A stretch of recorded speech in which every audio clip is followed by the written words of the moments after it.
Welcome to this season's last episode of The Buzz. I'm your host, JT Arose. And I'm your host, Melissa Johnson. Get ready, it's the last show. You don't want to miss it.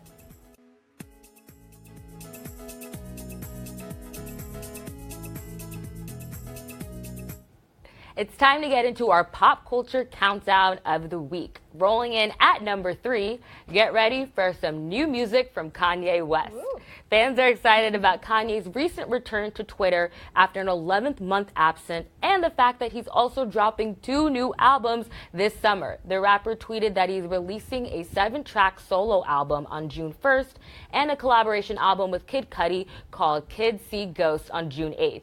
Yeezy also shared that we can expect new albums from Pusha T, Nas, and Tiana Taylor in the upcoming months. Oh, I'm so excited about this. How excited are you for Kanye's music? We haven't heard from Kanye in a while. Yeah, since Life of Pablo 2016, that little era right there. And he's such a musical genius, yes, of course, and I'm so excited for Kid Cudi. Mm-hmm. He's a talent, exactly. Too, so and this is, they've collaborated before, so getting to see them back, on an album together, I'm so excited to see how that'll, sound to fans as well. Yeah, it's going to be awesome. Yeah. Well, coming in at number 2, we have some unfortunate news. On Friday, we lost one of the world's most successful DJs and a huge name in the electronic dance music community.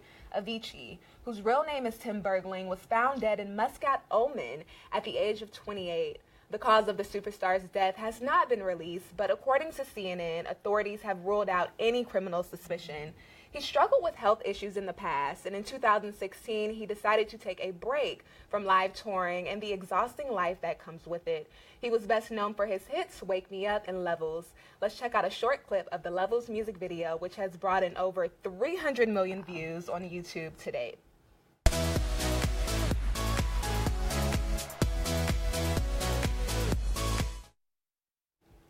So sad. We also lost Vern Troyer, who was known as the Mini-Me in Austin Powers. He was 49 years old.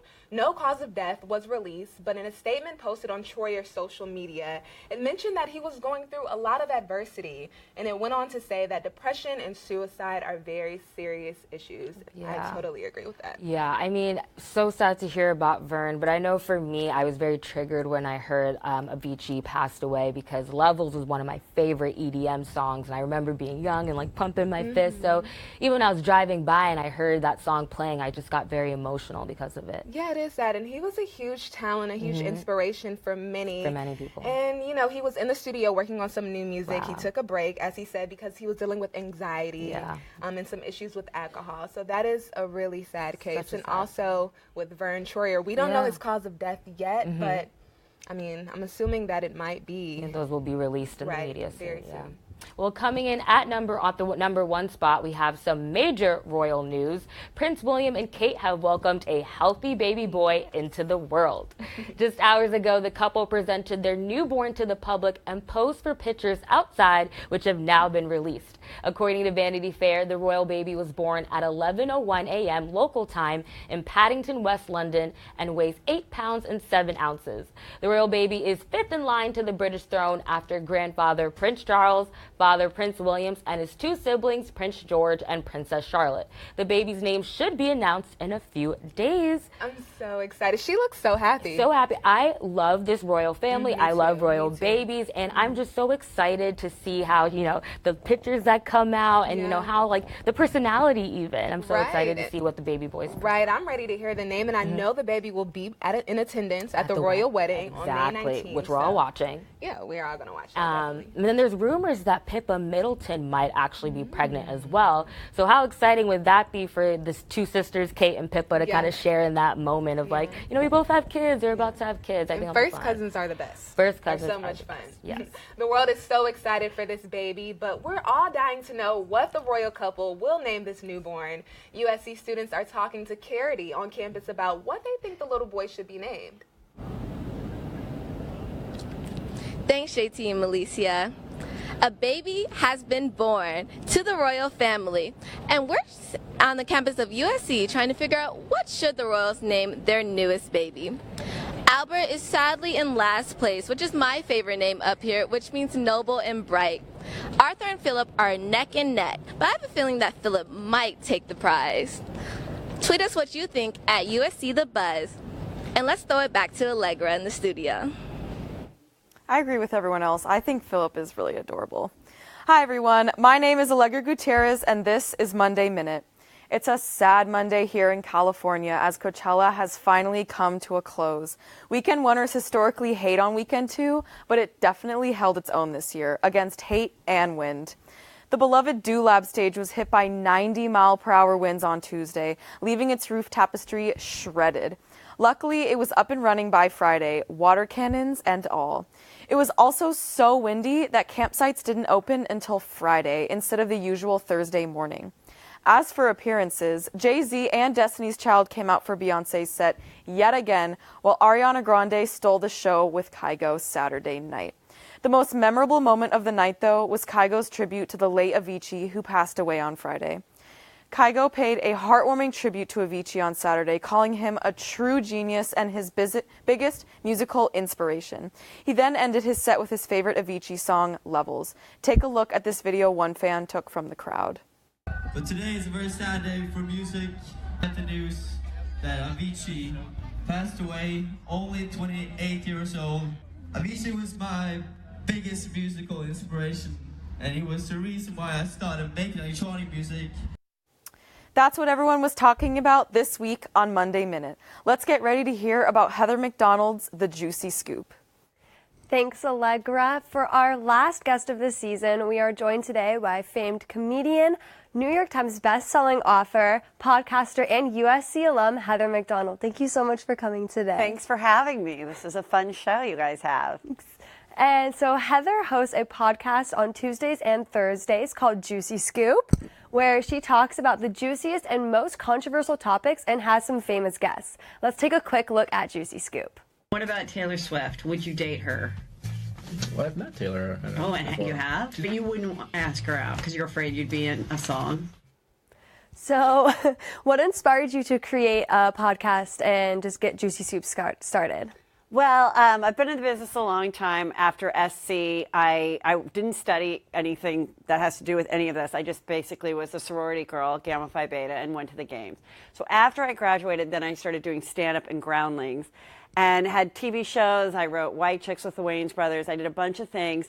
And then I started working and writing and appearing on Chelsea Lately, which was on E! For 7 years. So when that show ended, I really kind of missed the daily of, because our show was 5 days a week, of what's going on in pop culture. So I decided to do a podcast. And honestly, it's like the surprise in my career. I'm absolutely like blown away that it's so popular. I make more money, I'm more successful doing this podcast than I ever was when I was on TV, which is a really interesting thing about the medium. And just that people are obsessed and are really loyal to it. They listen to it regularly every Tuesday and Thursday. If for any reason it's up late, I get like the angry tweets that I ruined their commute, like they have to have it. And then I go and I do live Juicy Scoops as well as my stand-up. So I'll go to a city like Nashville. I'm going to that one in May. And one night I'll do the live Juicy Scoop. One night I'll do stand-up, or, vice versa. And some people come to both. And so the live stand-ups are always different, and the stand-up, the live Juicy Scoop is always different, and then the stand-up, of course, changes too. But it's a little bit more like I'll have a special guest, I'll have a Real Housewife on or whatever, as well as other comedians to do the live Juicy Scoop taping. So it's been really fun, and like I said, a real surprise. I kind of did it just to give me something to do on Mondays, Yes. And so what do you prefer? Do you prefer doing live performance or like the recorded podcast? Well, doing the stand-up is great. To walk out and see that all these people got a sitter and came to see me, because back in the day when I was doing the Comedy Store and everything, I had to beg my sorority sisters to come see me. I had to beg people just to come. So to know that like a show is sold out months in advance, which it is in Chicago and New York, is really exciting. But I love the immediate response I get through social media and through my different Facebook groups and stuff of right when I put out a podcast, I get all that they love the guest, that they thought, they'll quote me and I don't even remember what I said and how funny it was. So it's it's really nice to know that it's like for the first time in my career, I actually am hearing about people who listen to me when they got chemo, and like all the reasons that I chose to become a comedian was like that I could bring joy to someone that's hurting. to think that the podcast does that and that it's all me. After working on a full TV show like I did with networks and everything, this is solely I decide everything. I have someone who works with me, but we book it, we edit it, we post it, we get the ads, but nobody can tell me what to say, what not to do. And maybe that's why it's so popular. I don't know. It's really being your authentic self in that, and they're hearing you every day. So it's really cool. Yeah, and so you mentioned the Real Housewives. Yes. And recently there was a video posted on Instagram of you and Real Housewife Kelly Dodd. Let's take a quick look at that meeting. Holy smokes! Hello. Hello. We had a successful Little secret meeting. You'll find out about shortly. Yeah. So that secret meeting, any chance you could be a Real Housewife, or was that simply related to Juicy Scoop?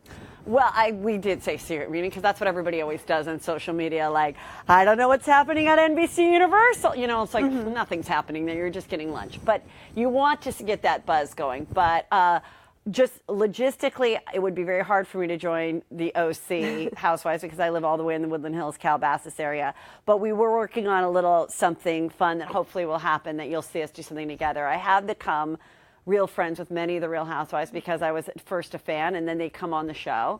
And my podcast, I interviewed them for over an hour. And, I clicked with a lot of them, so it's great. And then they come do the live ones, too, when I'm doing Irvine in June. So we'll see. But, yeah, it would be fun to be a housewife, to just not have to worry about writing material and performing, and you can just get paid to look pretty and drink and fight with women in their 40s. I mean, who wouldn't want that, right? Yeah. And so you were at USC. And you wrote a book about your experiences called You'll Never Blue Ball in This Town Again. That's right. What is your favorite USC memory that didn't make it into the book? Oh my God, there were so many. I was probably just telling you some. Probably that they used to haze us. We used to actually have hazing. And one of the things that we had to do was they took all the girls in this room and they gave us this big chocolate cake and they said, you have to finish this cake. And, we had some girls that wanted to stay thin and didn't want to eat the cake. And I loved cake, so I'm like, I will be a true sister, and I tried to eat it, and then they're like, no, Heather, we're joking. Like, it was just, but I was like, oh, okay, I thought I had to take one for the cake and just be a big fatty. But it there were so many. We went to the 9-0. I used to go to the games. Like, I love it. It's much nicer now. The area surrounding it's nicer. Yeah. It's much harder to get into. However, my kids don't know that, so I tell them all the time, yes, I had a 4.6. I don't know why you don't. A lot of people should know that it was not that hard.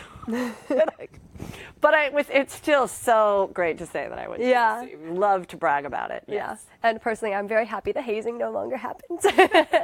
So thank you so much for joining us today. And if you're in Nashville on May 4th, be sure to check out Heather's show at the City Winery. And if you can't make it, don't worry. Her show from DC on May 10th will be broadcast live on Juicy Scoop, so you can listen from wherever you are. Now, let's toss it over to Carity to see what USC students think the Royals should name their new baby.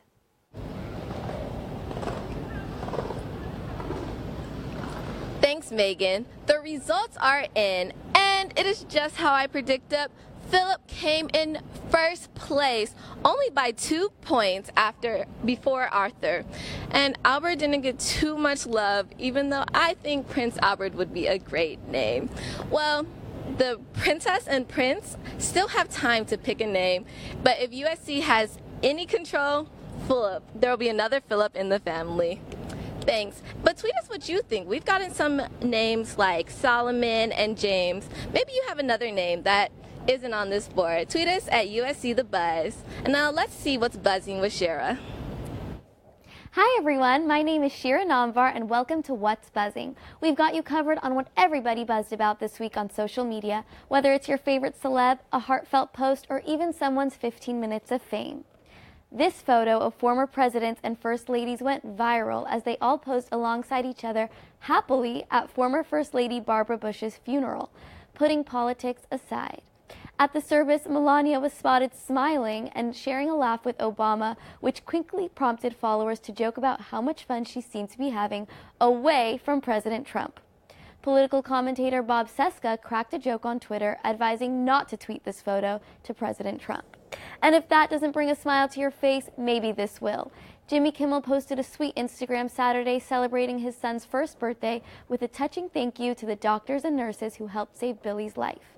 An adorable photo of Billy wearing a birthday hat and a bow tie was captioned, "Today, we thank the nurses and doctors at Cedars-Sinai and Children's LA who saved his life and those who shared thoughts and prayers." But of course, what is a social media rundown without a mystery? Justin Bieber sent fans rolling on the floor laughing after sharing an image of his own face photoshopped on Beyoncé's body.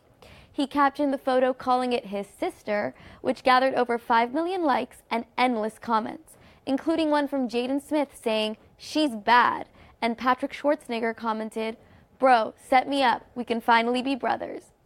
That's it for this week on What's Buzzing. Let's toss it back to our anchors at the desk.